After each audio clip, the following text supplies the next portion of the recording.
इस बजट में जो घोषणाएं करी गई, जो बातें कही गई है, उससे देश का एक आम आदमी, मैं राजस्थान के प्रदेश से आता हूं, देश के अलग अलग कोने में बैठे हुए लोग मन में सोचते जरूर हैं कि इस देश में, इस बजट के अंदर, इस देश के किसान के लिए क्या है, इस बजट में देश के युवाओं के लिए क्या है, इस बजट में देश के दलित और मजदूर के लिए क्या है। और सबसे महत्वपूर्ण बात यह है कि इस बजट में इस बदलते हुए हिंदुस्तान के लिए, इस विकसित भारत के लिए क्या है। जीडीपी की ग्रोथ रेट जो 23-24 में रही वो 8% से के आसपास रही, सबने इसके बारे में बात कही है। पर मैं राजस्थान के चूरू लोकसभा क्षेत्र से आता हूं, अध्यक्ष महोदय, किसान और किसानी की बात करूंगा। उन लोगों का साथ मिला है, उन लोगों का आशीर्वाद मिला है, कोई एक बार नहीं 7 बार मिला है, इसलिए उनके बारे में बात करूंगा। और कृषि की जीडीपी ग्रोथ रेट हिंदुस्तान के अंदर 1.4% रही। हाँ, 8% की बात करते हो, किसान और किसानी 1.4% रही। हमारे भी साथी ने बहुत बड़ा दिल करके बात कही कि शायद महाराष्ट्र को इतनी बड़ी जरूरत नहीं, पर राजस्थान को बहुत बड़ी जरूरत है। कुछ ऐसे बड़े प्रोजेक्ट्स, जिन प्रोजेक्ट्स के ऊपर राजस्थान के एक आम आदमी की नजरें हैं, एक आम आदमी इस बारे में सोचता था, विचार करता था, उसकी नजरें थी कि इस बजट में शायद हमें भी कुछ मिलेगा। वो बात जनता के मन में जो एक आस के रूप में थी, वो सिर्फ इस बात के लिए लेके नहीं थी कि जनता सोच रही थी, आप ही की सरकार, आप ही की पार्टी, जो भजन लाल जी हमारे मुख्यमंत्री महोदय थे, इस चुनाव के अंदर गांव गांव जाके इन बातों कही।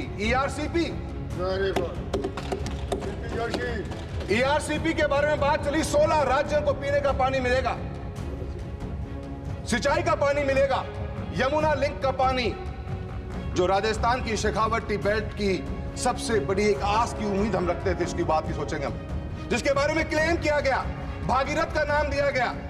चूरू, झुंझुनू, सीकर के अंदर 1 लाख हेक्टेयर की सिंचाई का पानी और सीकर जिले के लिए पीने के पानी की व्यवस्था का प्रोग्राम था। ये कोई चर्चा न यहां भारत के सरकार के बजट में दिखी और न ही कोई चर्चा राजस्थान के बजट में दिखी।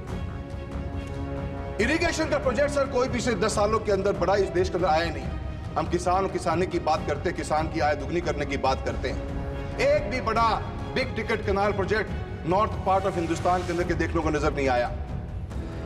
कुछ उम्मीद थी, क्योंकि पानी की खपत बढ़ती जा रही है, पॉपुलेशन बढ़ी है, हम उस बात पे जाना चाहेंगे, पर हम कैसे एक्सेस वाटर ऑफ रेन को टैप कर सकते हैं, उस सोच के साथ में यमुना लिंक प्रोजेक्ट डिजाइन किया गया। 2018 के अंदर उसकी डीपीआर बनी, 22,000 करोड़ का प्रोजेक्ट था।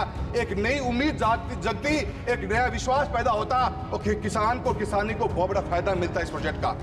ये प्रोजेक्ट मैं ये मानता हूं कि बदलते हुए हिंदुस्तान की सबसे बड़ी तस्वीर बन सकता है। हम रेन वाटर को टैप करके रबी की क्रॉप्स के अंदर किसानों को गैप फंडिंग कर सकते हैं, पानी के रूप में अंदर दे सकते हैं। इसके लिए प्रोजेक्ट बनाया गया था। 2018 से प्रोजेक्ट पेंडिंग पड़ा हुआ है। राजस्थान की सरकार ने बनते के साथ ही क्लेम किया कि हमने हरियाणा से बात कर ली।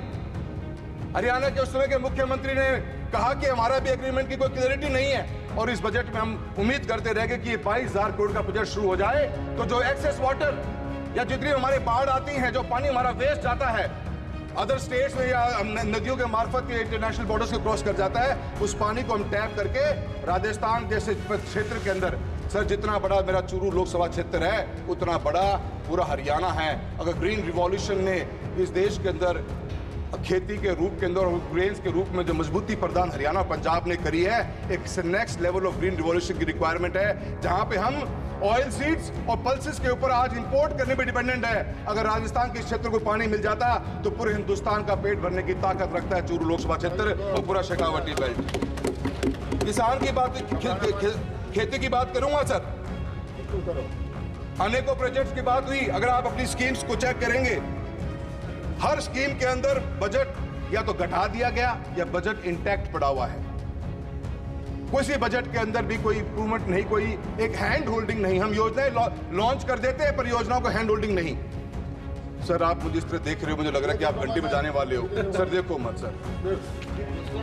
सर प्रधानमंत्री फसल बीमा योजना बनी सर, आज हम 2024 का सर सर नहीं सर मेरे बड़े महत्वपूर्ण मुद्दे हैं सर। देखो मैंने सर 2024 खरीफ में बैठे हैं हम सर, और आपसे बिलीव नहीं करेंगे। ये कहा घंटी मुस्कुराते हुए भी बता सकते हैं।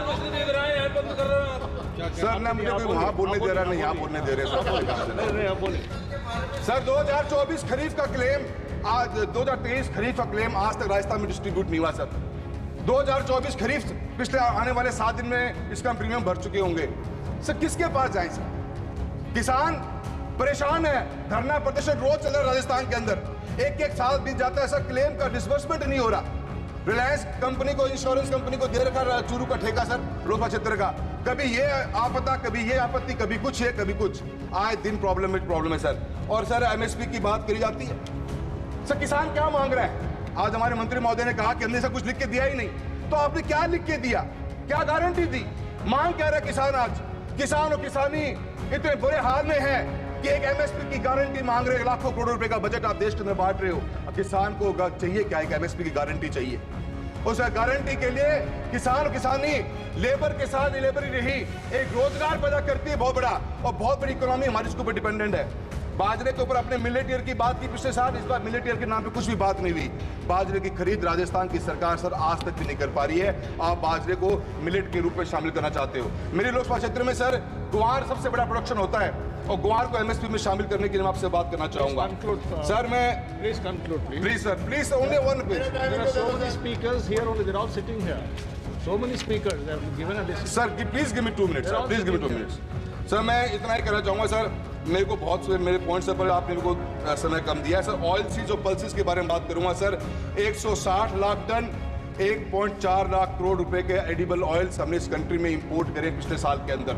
और sir import duty palm oil के ऊपर जो लगाई, जीरो कर दी गई, उसका इंपैक्ट क्या पड़ा सर? आज चूरू लोकसभा क्षेत्र है, हमारा शेखावटी, हमारा नागौर है, बीकानेर है, गंगानगर, हनुमानगढ़ तक का पूरा बेल्ट है सर। सरसों की सबसे बड़ी पैदावार होती है सर। भाव नहीं मिल रहा किसान को, जब बोने की उसकी बिल्कुल भी इच्छा नहीं कर रही। हम कैसे बैलेंस आउट करेंगे इसका पता नहीं चलता सर। मैं आपने नेचुरल फार्मिंग की बात करी है, तो आपने 1 करोड़ सर्टिफिकेशन दोगे sir. Natural farming, zero budget farming, organic farming sir, कौन इसको परचेज करेगा? कोई मैकेनिज्म ही नहीं है हमारे पास में इसका। क्या आज किसान अपनी नेचुरल फार्मिंग को प्रोड्यूस को किसको जाके बेचेगा सर? उसका भाव मिल रहा है नहीं मिल रहा मार्केट में, उसको कोई देखने वाला नहीं है सर। मेरा आपसे इतना कहना है कि सर पैसा स्कीमें बहुत सी बनी, अनेकों स्कीमें देश में बन के ही आई सर, आज तक उनका कोई हैंड होल्डिंग नहीं। सांसद आदर्श ग्राम योजना बना दी गई सर।